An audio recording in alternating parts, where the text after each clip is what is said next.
नमस्कार दोस्तों, स्वागत है आप सभी का हमारे YouTube चैनल आर के योजना पर। आज की यह जानकारी सभी दिव्यांग, विधवा, वृद्धावस्था, कुष्ठ अवस्था और तलाकशुदा पेंशन धारकों के लिए है। आज की इस वीडियो में हम आपको बताने वाले हैं पेंशन का ई-केवाईसी या आधार वेरिफिकेशन अधूरा है या कंप्लीट है। घर बैठे आप अपने मोबाइल फ़ोन से कैसे इसको चेक कर सकते हैं, देख सकते हैं। स्टेप बाय स्टेप सभी जानकारी डिटेल वाइज में आपको मिलने जा रही है। देखिए, लाखों ऐसे पेंशन धारक हैं जिन पेंशन धारकों का ई-केवाईसी कंप्लीट नहीं है, जिस वजह से उनकी पेंशन पिछले 3 महीने से, 6 महीने से या 7 महीने से रुकी हुई है। यदि आप भी एक पेंशन धारक है, आप भी अपना पेंशन का ई-केवाईसी स्टेटस घर बैठे चेक करना चाहते हैं, तो इस वीडियो को अंत तक देखिएगा, तभी जानकारी आप डिटेल वाइज में समझ सकते हैं। वीडियो की शुरुआत करने से पहले हमारा आपसे निवेदन है, यदि आप हमारे चैनल पर पहली बार आए हैं तो चैनल को सब्सक्राइब जरूर कर लीजिएगा। साथ ही बेल आइकन के बटन को प्रेस करना ना भूलें, ताकि जो हमारी वीडियो का नोटिफिकेशन है वह सबसे पहले आपको प्राप्त हो और आप सबसे पहले ही उसका लाभ उठा सके। इसके साथ साथ हम आपको यह भी बताएंगे कि किन पेंशन धारकों को अपनी पेंशन का ई-केवाईसी करने की आवश्यकता है और किन को पेंशन का ई-केवाईसी कराने की आवश्यकता नहीं है। चलिए दोस्तों, वीडियो की शुरुआत कर लेते हैं। देखिए साथियों, सबसे पहले यहाँ पर हम आपकी जानकारी के लिए बता दें कि उत्तर प्रदेश की योगी आदित्यनाथ की सरकार की तरफ से उत्तर प्रदेश राज्य के अधीन आने वाले दिव्यांग, विधवा, वृद्धावस्था, कुष्ठ अवस्था और तलाकशुदा लाभार्थियों के बैंक खाते में इस समय जनवरी, फरवरी और मार्च महीने की पेंशन 3-3 हज़ार रुपये सरकार की तरफ से लाभार्थियों के बैंक खाते में ट्रांसफर किए जा रहे हैं। देखिए, यहाँ पर आपको सबसे पहले अपने मोबाइल फ़ोन में गूगल क्रोम ब्राउज़र ओपन कर लेना है, जैसे हमने ओपन किया हुआ है। यहाँ पर आने के बाद आपको लिखना है यूपी पेंशन। यूपी पेंशन लिखकर आपको सर्च करना है। जैसे आप सर्च कीजिएगा तो देखिए थोड़ा समय ज़रूर लगेगा, आपके सामने कुछ इस तरह का इंटरफेस ओपन हो जाएगा। जैसे आपके सामने इस तरह का इंटरफेस ओपन होगा, यहाँ पर आपको लिखा मिलेगा यूपी पेंशन स्कीम और यहाँ पर देखिए SSPY UP.gov.in लिखा है। यह उत्तर प्रदेश सरकार की पेंशन की ऑफिशियल वेबसाइट है, इसी पर ही आपको क्लिक करना है। अब जैसे हमने क्लिक किया, हमारे सामने कुछ इस तरह का इंटरफेस ओपन हो चुका है, आपके सामने भी ओपन हो जाएगा। यहाँ पर आने के बाद आपको लिखा मिलेगा एकीकृत सामाजिक पेंशन पोर्टल। सबसे पहले यहाँ पर वृद्धावस्था पेंशन धारकों की अपडेट यानी कि जानकारी आपको देखने मिलेगी। अधिक जानकारी के लिए योजना के विषय पर आप क्लिक करके जान सकते हैं। जब आप नीचे आइएगा तो यहाँ पर आपको देखिए निराश्रित महिला पेंशन, इसमें जो विधवा महिला है, तलाकशुदा महिला की जो डिटेल है वह शामिल की गई है। यहाँ पर क्लिक करके आप जांच कर सकते हैं। बात करते हैं दिव्यांग की। जो दिव्यांग पेंशन अलग है और कुष्ठ अवस्था पेंशन अलग है, लेकिन इसी के अंदर ही यहाँ पर पूरा अपडेट दोनों की पेंशन का किया जाता है। यहाँ पर क्लिक करके आप वह जान सकते हैं। अब देखिए, हम बात कर रहे हैं पेंशन का ई-केवाईसी। किन पेंशन धारकों को कराने की आवश्यकता है, किन को कराने की आवश्यकता नहीं है और कैसे आप ऑनलाइन घर बैठे चेक कर सकते हैं, वह जानने के लिए सबसे पहले आपको चुनाव करना है जिस भी आप पेंशन का लाभ ले रहे हैं। मान लीजिए देखिए आप लाभ ले रहे हैं यहाँ पर निराश्रित या विधवा महिला। तरीका एक जैसा ही है, हम किसी एक का चुनाव कर लेते हैं। हम यहाँ पर क्लिक कर लेते हैं योजना के विषय पर। ठीक है, क्लिक हमने किया और हमारे सामने प्रोसेस चल गई है। अब जैसे ये प्रोसेस कंप्लीट होती है तो हमारे सामने अगला पेज ओपन होगा। हम वेट कर लेते हैं ये लाइन यहाँ पर कंप्लीट होने का। जैसे लाइन कंप्लीट हो जाएगी तो हमारे सामने अगला पेज ओपन हो जाएगा। देखिए, यहाँ पर हम आपकी जानकारी के लिए बता दें कि उत्तर प्रदेश में जितने भी दिव्यांग, विधवा, वृद्धावस्था, कुष्ठ अवस्था और तलाकशुदा पेंशन धारक है, इन सभी पेंशन धारकों को 1,000 रुपये प्रति महीना के हिसाब से सरकार पेंशन राशि देती है। 3 महीने के अंतराल पर यह पेंशन राशि लाभार्थियों के बैंक खाते में ट्रांसफर की जाती है, तो 3 महीने की हो जाती है 3-3 हज़ार रुपये। इस समय यही वे 3-3 हज़ार रुपये पेंशन राशि है जो सरकार माफ कीजिएगा जनवरी, फरवरी, मार्च महीने की लाभार्थियों के बैंक खाते में ट्रांसफर कर रही है। हम यहाँ पर दोबारा से क्लिक करते हैं योजना के विषय पर। क्लिक हमने किया और देखिए हमारे सामने अगला पेज ओपन हो चुका है। ओपन होने के बाद देखिए यहाँ पर आपको लिखा मिलेगा निराश्रित महिला पेंशन, जो कि हमने सर्च किया था। यहाँ पर लिखा है निराश्रित महिला पेंशन योजना के विषय पर आवेदन प्रारूप, और यहाँ पर ऑनलाइन आवेदन करें, माफ कीजिएगा। और यहाँ पर देखिए आपको क्लिक करना है, जितने पुराने पेंशन धारक हैं, चाहे आपको पेंशन मिलना शुरू हो गया पिछले 3 महीने से या 4 महीने से, तो यहाँ पर आपको क्लिक करना है आवेदक लॉगिन। हमको अपनी आईडी लॉगिन करनी है, ठीक है। इसी प्रकार से आपको भी लॉगिन करनी है। अब देखिए यहाँ पर आने बाद लिखा मिलेगा इंटीग्रेटेड योजना government of Uttar Pradesh registered applicant OTP based login, यानी कि आपको ओटीपी बेस्ड लॉगिन करना होगा।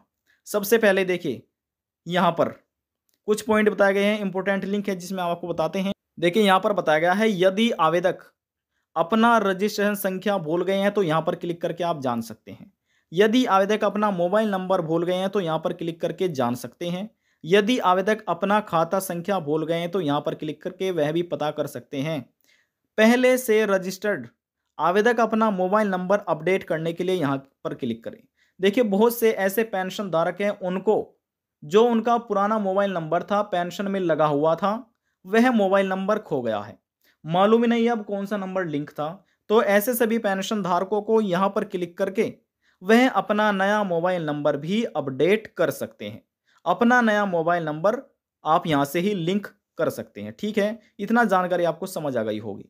अब देखिए यहाँ पर हम आपको लेकर चलते हैं, लिखा हुआ है पंजीकृत आवेदक लॉगिन, यानी कि पंजीकृत आवेदक लॉगिन जो पहले से ही रजिस्ट्रेशन है, रजिस्टर्ड है, इस पोर्टल पर पेंशन का लाभ ले रहे हैं, तो वे ही लॉगिन कर सकते हैं। सबसे पहले क्लिक करके यहाँ से आपको अपनी पेंशन का चुनाव करना है। चलिए देखिए, old age pension, widow pension, disabled दिव्यांग पेंशन, या आप कुछ अवस्था पेंशन का लाभ ले रहे हैं तो यहाँ पर ही आपको क्लिक करना है, दिव्यांग पर ही समझते रहिएगा। हम किसी एक पेंशन का चुनाव कर लेते हैं, ठीक है। यहाँ पर क्लिक करके हम इस पेंशन का चुनाव कर लेते हैं, वीडो पेंशन का। अब यहाँ पर हम अपना पेंशन का रजिस्ट्रेशन नंबर, आईडी नंबर दर्ज कर देते हैं, अपना मोबाइल नंबर दर्ज कर देते हैं। वह मोबाइल नंबर आपको दर्ज करना है जो आपने अपनी पेंशन में आवेदन करते समय दिया था, ठीक है। वह मोबाइल नंबर यहाँ पर हम दर्ज कर देते हैं और सेंड ओटीपी पर फिर हम इसको यहाँ पर क्लिक करेंगे। देखिए साथियों, यहाँ पर हमने अपनी पेंशन का चुनाव किया था, यहाँ पर हमने पेंशन का अपना रजिस्ट्रेशन नंबर दर्ज कर दिया है, यहाँ पर हमने अपने मोबाइल नंबर दर्ज किया, और यहाँ पर देखिए अब यहाँ पर हम सेंड ओटीपी पर क्लिक करते हैं। जब आप भी इस प्रकार से यहाँ तक क्लिक करेंगे सेंड ओटीपी पर, तो आपके सामने कुछ इस तरह का इंटरफेस ओपन होगा, जहाँ पर आपके मोबाइल नंबर पर एक ओटीपी भेज दिया जाएगा। हमारे मोबाइल नंबर पर ओटीपी भेज दिया गया है। देखिए यहाँ पर लिखा है your OTP is send to your registered mobile number, यानी कि यहाँ पर इसमें बताया गया है इस पेंशन में जो आपका मोबाइल नंबर रजिस्टर्ड था उस मोबाइल नंबर पर एक ओटीपी भेजा गया है, जो कि वेट फॉर 1 मिनट, यानी कि 1 मिनट तक वैलिड रहेगा। यदि 1 मिनट का ज़्यादा समय हो जाता है तो फिर से आपको दोबारा से प्रोसेस कंप्लीट करना होगा, ठीक है। हमारे पास ओटीपी आ चुका है और यहाँ पर हम अपना ओटीपी भी दर्ज कर लेते हैं। देखिए यहाँ पर हमने अपना ओटीपी भी दर्ज कर लिया है, यहाँ पर देख रहे हैं आप। और सिक्योरिटी के लिए जो हमारे सामने कैप्चा कोड था वे यहाँ पर हमने दर्ज कर लिया है। इसी प्रकार से स्टेप बाय स्टेप डिटेल आपको भी डालनी होगी। और अब यहाँ पर हम लॉगिन पर क्लिक करते हैं। यदि रीसेट पर क्लिक करेंगे तो सभी चीज़ें हट जाएंगी, तो आपको रीसेट पर क्लिक नहीं करना, आपको क्लिक करना है लॉगिन पर। तो चलिए हम यहाँ पर लॉगिन पर क्लिक कर देते हैं। देखिए जब आप लॉगिन पर क्लिक करेंगे तो आपके सामने कुछ इस तरह का एक नया इंटरफेस ओपन होगा, जहाँ पर आप देख सकते हैं उत्तर प्रदेश सरकार का लोगो है। यहाँ पर dashboard, update detail, application form print, Aadhaar authentication लिखा हुआ है। और यहाँ पर जब आप क्लिक करेंगे तो आप लॉग आउट हो जाएंगे, ठीक है। अब देखिए यहाँ पर लिखा है एप्लीकेशन स्टेटस। एप्लीकेशन स्टेटस में एप्लीकेशन फॉर्म फिल सक्सेसफुली, ये आपका पहले से ही कंप्लीट है। एप्लीकेशन फाइनली लॉक्ड, इससे आपको डरने की आवश्यकता नहीं, ये भी आपका कार्य कंप्लीट है। अब देखिए इन पेंशन धारकों का आधार वेरीफाइड सक्सेसफुली, यानी कि जिस किसी पेंशन धारक का इस प्रकार से लिखा आ रहा है आधार वेरीफाइड सक्सेसफुली, तो ऐसे पेंशन धारकों को दोबारा से अपनी पेंशन का केवाईसी कह सकते हैं या केवाईसी कह सकते हैं, कराने की दोबारा से आवश्यकता नहीं है, ठीक है। समझ लीजिए कि आपकी पेंशन का केवाईसी आपने पहले ही कर दिया है, अब दोबारा से आपको कराने की आवश्यकता नहीं है, क्योंकि दोबारा से करेंगे ये नहीं हो पाएगा। एक बार ही पेंशन का केवाईसी या केवाईसी होता है, जिसे आप बोल सकते हैं आधार वेरिफिकेशन भी आप इसको बोल सकते हैं।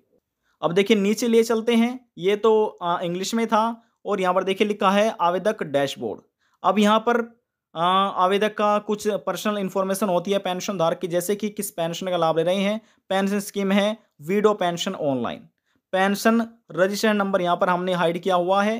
एप्लीकेशन जो पेंशन धारक का नाम है वह भी यहाँ पर हमने हाइड किया हुआ है। रजिस्टर्ड जो नंबर है यहाँ पर आप देख सकते हैं। लॉगिन क्रेडिट एप्लीकेंट ये है। और यहाँ पर देखिए नीचे लिए चलते हैं। नीचे आने के बाद यहाँ पर आपको लिखा मिलेगा, यहाँ से सबसे पहले आवेदक की स्थिति, पहला स्टेप ये भी आपका कंप्लीट है, दूसरा स्टेप ये भी कंप्लीट है।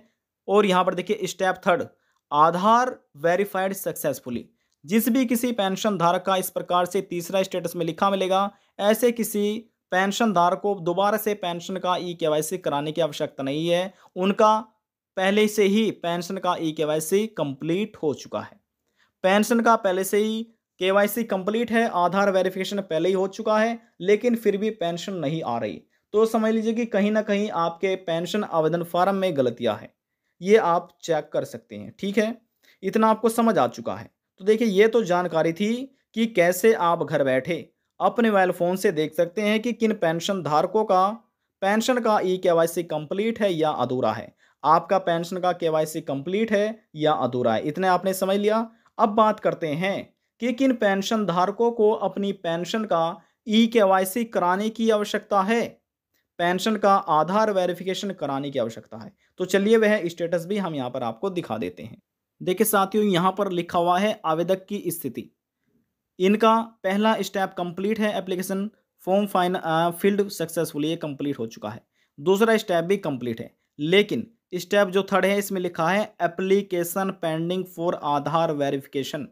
यानी कि जिस भी किसी पेंशन धारक का ऑनलाइन पेंशन स्टेटस चेक करने पर इस प्रकार से लिखा आ गया, तो समझ लीजिए ऐसे सभी, चाहे वे दिव्यांग हो, विधवा हो, तलाकशुदा हो, वृद्धावस्था हो या कुष्ठ अवस्था हो, जिस भी आप पेंशन का लाभ ले रहे हैं, यदि इस प्रकार से लिखा आ गया तो समझ लीजिए उन पेंशन धारकों को अपना आधार वेरिफिकेशन कराने की आवश्यकता है। अपनी पेंशन का ई-केवाईसी कह सकते हैं, केवाईसी कह सकते हैं, या आधार वेरिफिकेशन कराने की आवश्यकता है। बात एक ही है। आपको जब तक आप अपनी पेंशन का ये कार्य नहीं कराएंगे तो आपके बैंक खाते में पेंशन नहीं पहुंच पाएगी, पेंशन का लाभ आपको नहीं मिल पाएगा। दिव्यांग, विधवा, वृद्धावस्था, कुष्ठ अवस्था और तलाकशुदा में से कुछ ऐसे पेंशन धारक हैं जिनको सरकार आधार बेस्ड पेमेंट कर रही है, यानी कि उनके आधार बेस्ड पेमेंट किया जा रहा है। तो जिसका ई-केवाईसी कंप्लीट नहीं है, आधार वेरिफिकेशन नहीं हुआ है, उनको पेंशन राशि नहीं दी जाएगी। इसलिए आपको बोला जा रहा है कि आप अपनी पेंशन का ई-केवाईसी ये कार्य आप जल्द से जल्द पूरा कर लीजिए। ठीक है, ये कार्य आप अपने नज़दीकी सीएससी सेंटर पर जाकर कर सकते हैं, या फिर आप इसी प्रकार से ऑनलाइन घर बैठे अपने मोबाइल फ़ोन से ये भी कार्य कंप्लीट कर सकते हैं। मन में कोई सवाल है, डाउट है, पूछना चाहते हैं, नीचे कमेंट बॉक्स में जाकर पूछ सकते हैं, सभी सवालों का जवाब आपको दे दिया जाएगा। यदि आपको हमारी दी हुई जानकारी पसंद आई तो वीडियो को जरूर लाइक कर दीजिएगा। आपके एक लाइक से हमें बहुत ज़्यादा मोटिवेशन मिलता है। लास्ट में हम निवेदन यही करेंगे, चैनल को सब्सक्राइब और साथ ही बेल आइकन के बटन को प्रेस करना ना भूले। अब हम आपसे मिलते हैं नेक्स्ट वीडियो में एक और नई जानकारी के साथ। तब तक के लिए जय हिंद, जय भारत।